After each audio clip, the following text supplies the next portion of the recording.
कुशलेंद्र और बाकी लीडर्स काफी हैरान तो थे, लेकिन फिर भी सभी शांत बैठे हुए थे। सभी के जहन में एक ही बात चल रही थी कि आखिर रोमांग जैसा शातिर इंसान सभी दलों को गठबंधन में आने के लिए क्यों कह रहा था। इतने में रोमांग ने उस जगह की खामोशी तोड़ते हुए कहा, तो बताइए क्या कहना है आप लोगों का मेरे इस प्रस्ताव को लेकर। अगर आपको लगता है कि हमारा एकजुट होना काम नहीं करेगा तो आप खुलकर कह सकते हैं। आखिर हम सभी उत्तरी हिस्से की भलाई ही तो चाहते हैं। कुशलेंद्र, तुम्हारा क्या कहना है इस बारे में? इस पर कुशलेंद्र कुछ पलों के लिए सोचते रहे, जिसके बाद उन्होंने हल्की हंसी के साथ कहा, तुमने ये तो बता दिया कि तुम एक गठबंधन बनाना चाहते हो, लेकिन इस गठबंधन के नियम कायदे कानून क्या होंगे, इसका फैसला हम कैसे करेंगे? और वैसे भी इस गठबंधन को संभालने के लिए भी एक लीडर की जरूरत होगी। ऐसे में क्या यहाँ मौजूद सभी दलों के लीडर्स किसी एक लीडर को चुनने में सहमत होंगे? उनका सवाल ज्यादा जायज था, इसलिए सभी की नजर रोमांग की तरफ हुई और वो उसके जवाब का इंतजार करने लगे। आखिर सभी लीडर्स का अहम काफी ज्यादा था, ऐसे में कोई किसी और को लीडर कैसे चुनता। वहीं कुशलेंद्र के सवाल पर रोमांग ने मुस्कुराते हुए कहा, देखो गठबंधन के नियम तो बड़े आसान होंगे। हमारा उत्तरी हिस्से का गठबंधन उत्तरी हिस्से की रक्षा करेगा और दुश्मनों पर हमला करेगा। रही बात इसकी कि इस गठबंधन का लीडर कौन होना चाहिए, तो मेरे ख्याल से यहाँ मौजूद सभी लीडर्स में सबसे काबिल लीडर तुम ही हो कुशलेंद्र, इसलिए गठबंधन का लीडर भी तुम्हें ही बनना चाहिए। उसके मुंह से ये सुझाव सुनते ही सभी की नजरें एक साथ कुशलेंद्र की तरफ हुई, जो बिल्कुल शांत बैठे हुए थे। एक पल बाद उन्होंने कहा, मैं अच्छी तरह जानता हूं कि मैं कितना काबिल हूं, मगर मेरी काबिलियत गठबंधन का लीडर बनने की तो नहीं है। यह सुनकर लाजार ने एक दल के लीडर को देखकर आंख मारते हुए उसे बोलने का इशारा किया और वो लीडर तुरंत खड़ा होकर कहने लगा, मेरे ख्याल से लीडर रोमांग जो कुछ कह रहे हैं वो हमारे लिए सबसे अच्छा होगा। हमारा दल तो गठबंधन में शामिल होने के लिए तैयार है। रही बात लीडर की, तो मेरी नजर में इस गठबंधन का लीडर रोमांग को ही बनना चाहिए। आखिर हर कोई जानता है कि इस हिस्से का सबसे ताकतवर दल मागवंशी दल ही है। इस पर बाकी सभी लीडर्स एक दूसरे की तरफ देखने लगे। वैसे तो सभी दल में सबसे ताकतवर मागवंशी दल ही था, लेकिन उसकी ताकत और बाकियों की ताकत के बीच में इतना बड़ा फासला नहीं था कि बाकी लोग रोमांग को अपना लीडर चुने। जब रोमांग ने देखा कि कोई भी और लीडर खड़ा होकर उसके साथ आने को राजी नहीं हुआ, तो उसके चेहरे की मुस्कुराहट थोड़ी कमजोर पड़ने लगी, जिसके साथ उसने कहा, तो क्या तुम सभी का यह मानना है कि हमारा मागवंशी दल लीडर की कुर्सी के लायक नहीं है? यह सुनकर एक अधेड़ उम्र का लीडर अपनी जगह से खड़ा हुआ और रोमांग की तरफ देखकर कहने लगा, देखो लीडर रोमांग, मैं हमेशा से तुम्हारी इज्जत करता आया हूं, लेकिन लोकराज दल आज जिस मुकाम पर है उसे वहां तक पहुंचाने के लिए मैंने बहुत मेहनत की है और खून पसीना बहाया है। इसलिए मुझे गठबंधन में शामिल होने में कोई दिलचस्पी नहीं है। अगर तुम वाकई उत्तरी हिस्सा गठबंधन बनाना चाहते हो तो बनाओ, लेकिन मेरा लोकराज दल उसमें शामिल नहीं होगा। अब मैं चलता हूं, मुझे और भी जरूरी काम है। इस दौरान कमारा के चेहरे पर नाराजगी दिखने लगी और वो चिल्लाया, लूका, तुम्हारी इतनी हिम्मत कि तुम इस तरह इस मुलाकात से जा रहे हो। यह मुलाकात मागवंशी दल ने बुलाई है और तुम्हारा इस तरह यहां से जाना हमारे दल की बेइज्जती करने जैसा होगा। वहीं उसकी नाराजगी देखकर लूका ने भी कमारा से कहा, मेरा इरादा तुम लोगों की बेइज्जती करने का नहीं था, लेकिन अगर तुम मुझसे अच्छी तरह बात नहीं कर सकते हो तो मैं बताना चाहूंगा कि हमारा लोकराज दल तुम्हारे मागवंशी दल से डरता नहीं है। इतना कहकर उसने अपना हाथ लहराया, जिसके बाद वो उस इमारत के दरवाजे से बाहर जाने लगा। यह देखकर वहां मौजूद सभी लोगों में बातें शुरू हो गईं। लूका के जाने से रोमांग का गठबंधन में आने का सुझाव कमजोर पड़ गया था। इस दौरान ध्रुवांश रोमांग के चेहरे को देखता जा रहा था, जिसके चेहरे पर एक अजीब सी मुस्कुराहट थी।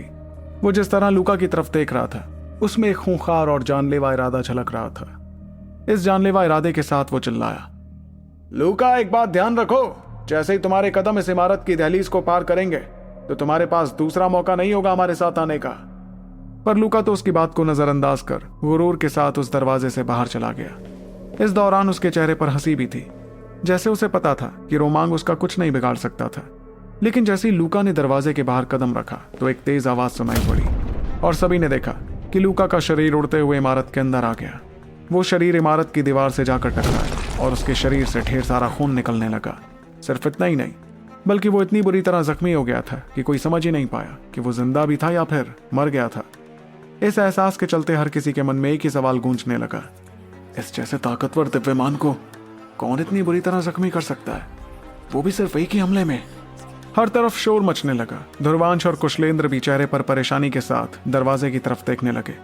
उनके दिल में इस वक्त अजीब सी बेचैनी महसूस होने लगी थी और तभी अंदर बैठे हर किसी को कदमों की आहट सुनाई देने लगी। कदमों की इस आहट को सुनकर हर किसी की नजर दरवाजे की तरफ हुई, जहां से एक परछाई चलकर इमारत के अंदर आ रही थी। सभी ने देखा कि वो परछाई असल में एक दुबले, बहुत बूढ़े आदमी की थी जो काले रंग के कपड़े पहने हुए था। उसकी आंखों के आसपास गहरी झुर्रियां आ रखी थी, जो अंदर आकर इधर उधर देखने लगी।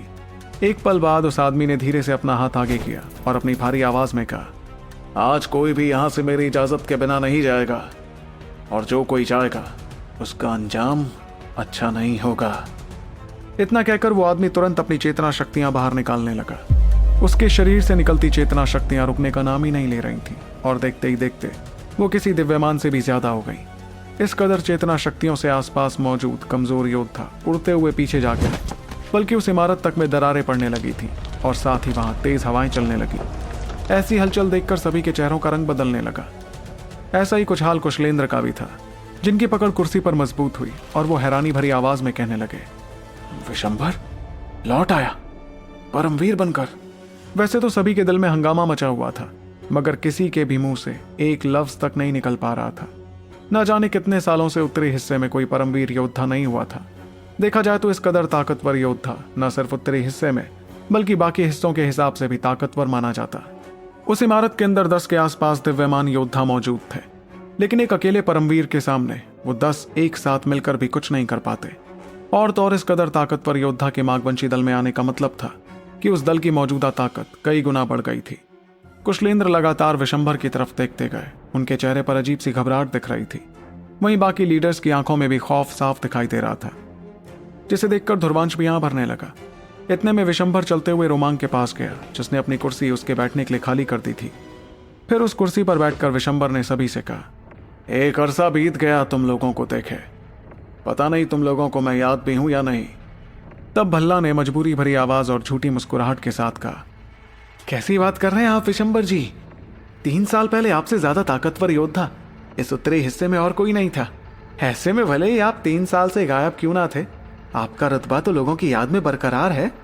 इस पर विशंभर ने मुस्कुराते हुए कहा, अच्छी बात है, अब जो कि हर किसी को याद है कि मैं कौन हूं, इसलिए मेरे ख्याल से तुम सभी ये भी जानते होंगे कि मैं क्या कर सकता हूं।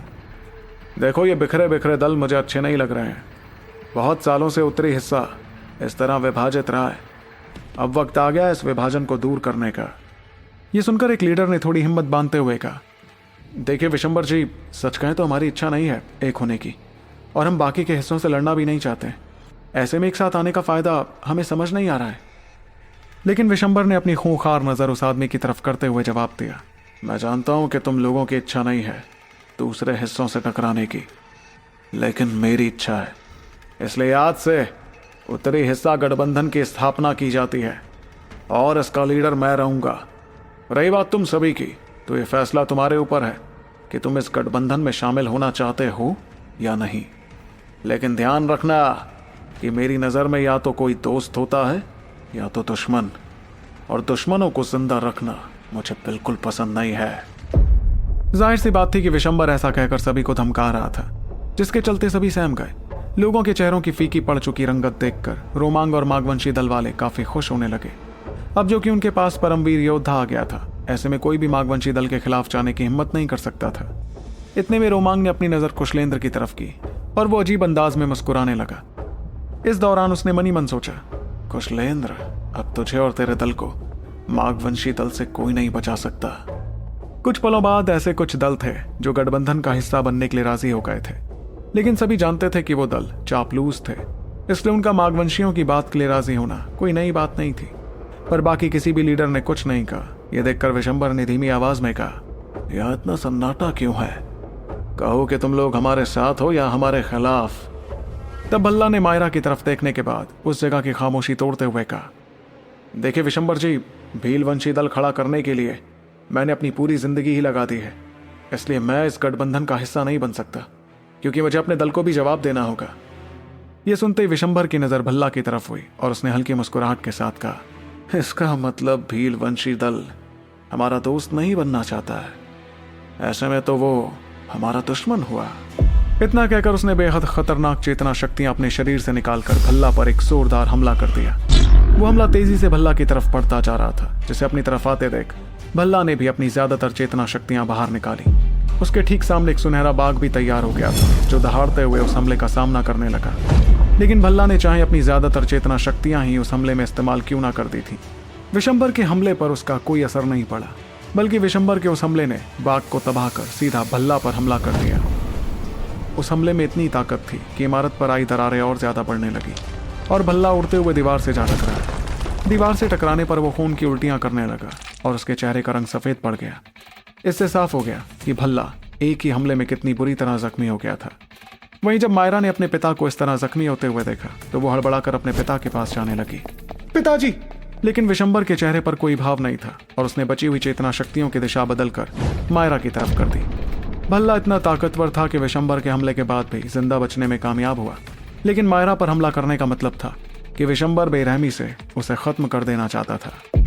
जब कुशलेंद्र ने उसके उस हमले को देखा तो वो हड़बड़ाकर मंगल से कहने लगे, मंगल, अगर हालात बहुत खराब हुए तो ध्रुवांश को लेकर यहां से चले जाना, फिर सीधे उत्तरा अकादमी पहुंचना, मेरी फिक्र मत करना।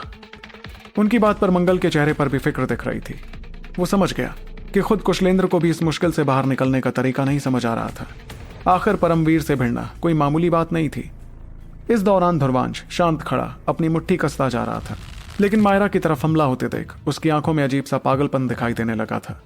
इस एहसास के साथ उसने खुद से कहा, ऐसी कहानी बहुत बार देखी गई है, जब हीरो विलन के सामने से अपनी जान बचाकर भाग जाता है और फिर सालों बाद वापस लौटकर बदला पूरा करता है। मगर यह हीरो वही घिसा पिटा हीरो नहीं है, बल्कि ये तो सारा बदला अभी ही पूरा करके रहेगा। जब ध्रुवांश के जहन में ये बात चल रही थी, उस वक्त कुशलेंद्र तेज रफ्तार में मायरा के सामने पहुंच गए और उन्होंने मायरा को धक्का देते हुए हमले से दूर कर दिया। ऐसा करते वक्त उनके शरीर से बेइंतहा चेतना शक्तियां बाहर आ रही थीं, जिससे उन्होंने उस बचे खुचे हमले को नाकाम कर दिया। मगर उस बचे खुचे हमले में भी इतनी ताकत थी कि कुशलेंद्र हड़बड़ाकर काफी पीछे हो गए। उनका हाथ भी कांपता जा रहा था और उन्होंने विशंबर की तरफ देखकर कहा, विशंबर जी, हम आपकी उम्र के चलते आपकी इज्जत करते हैं, लेकिन अगर आप इस तरह बर्ताव करेंगे तो शायद हमें आपकी उम्र का लिहाज भूलना पड़ेगा। तब विशंबर ने गौर से कुशलेंद्र को देखा और आंखों में बेरहमी भरी चमक के साथ कहा, कुशलेंद्र राजवंशी, मैं देख रहा हूं कि काफी ताकतवर बन गए हो तुम। मुझे याद है तुमने काफी छोटी उम्र में ही अपनी काबिलियत साबित कर दी थी, लेकिन चाहे तुम कितने भी काबिल क्यों ना हो, आज माघवंशी दल उत्तरी हिस्से पर राज करके रहेगा और जो कोई भी मेरे रास्ते में आएगा उसे मैं खुद सजाए मौत दूंगा। इस पर कुशलेंद्र ने भी अपनी सारी चेतना शक्तियां बाहर निकालनी शुरू की और विशंबर की तरफ देखकर जवाब दिया, अगर ऐसी बात है तो मैं भी आखिरी सांस तक लड़ने के लिए तैयार हूं। तभी जख्मी पड़ा भल्ला भी लड़खड़ाते हुए खड़ा हुआ और उसने कुशलेंद्र के पास आते हुए कहा, कुशलेंद्र, मैं तुम्हारे साथ अपने दल के मान सम्मान के लिए रहूंगा और मैं कहूंगा कि अगर यहां मौजूद किसी भी लीडर की रीढ़ की हड्डी सही सलामत है तो वो मर्दों की तरह हमारा साथ दे और इस जुल्म के खिलाफ हक की लड़ाई लड़े। तो आखिर कैसे बचा पाएगा ध्रुवांश अपने पिता को खूंखार और ताकतवर विशंबर के जानलेवा इरादों से? जानने के लिए सुनते रहिए सुपर योद्धा, सिर्फ पॉकेट एफएम पर।